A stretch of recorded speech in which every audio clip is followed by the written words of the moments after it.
On comprend dès lors la peur panique qui s'est emparée de tous, y compris des pays les plus avancés en matière de médecine.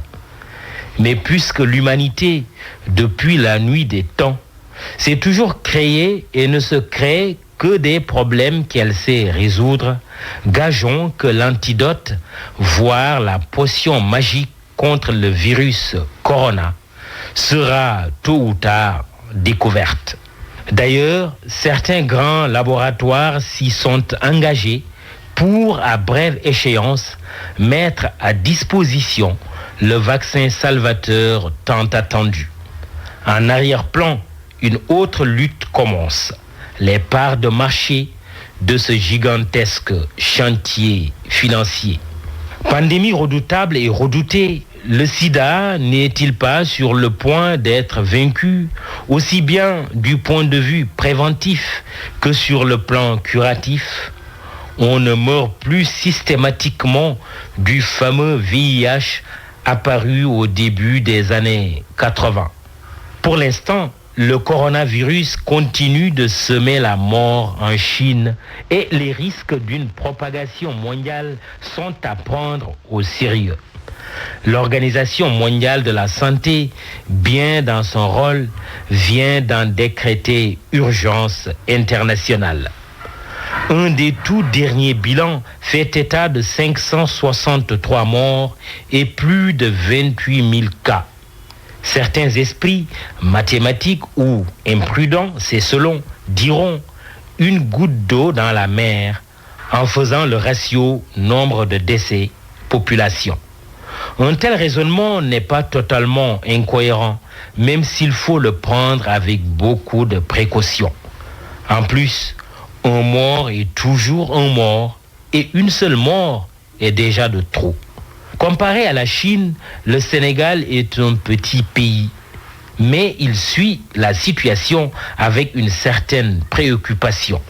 Et indirectement, il l'a subi avec ses étudiants établis en Chine, plus précisément dans la province sinistrée de Wuhan.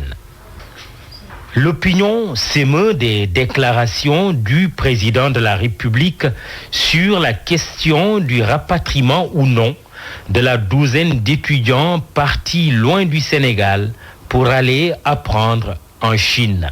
Cependant, faisant dans la paraphrase, Macky Sall savait son verset.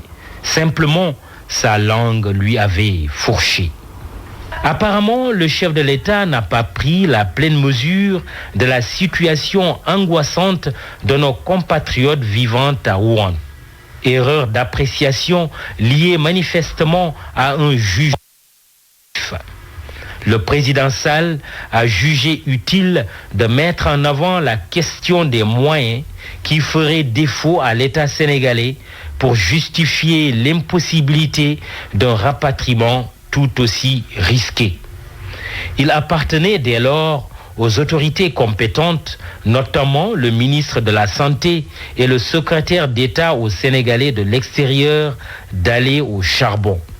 Oui, il faut aller chercher le savoir même en Chine, tel que l'ordonne le célèbre hadith. Et le coronavirus alors? Dans ce genre de circonstances, c'est plutôt le réconfort qui est attendu. Il a manqué un mot pour rassurer les étudiants coupés du reste du monde par une mise en quarantaine dans le réduit de leur chambre universitaire. Un autre mot également pour apaiser leurs parents vivant dans l'angoisse. En tout état de cause, le président de la République a encore l'occasion de se ressaisir. Sa légitimité et sa posture de père de la nation, on comprend dès lors la peur panique qui s'est emparée de tous, y compris des pays les plus avancés en matière de médecine. Mais puisque l'humanité, depuis la nuit des temps, s'est toujours créée et ne se crée que des problèmes qu'elle sait résoudre, gageons que l'antidote, voire la potion magique contre le virus corona, sera tôt ou tard découverte.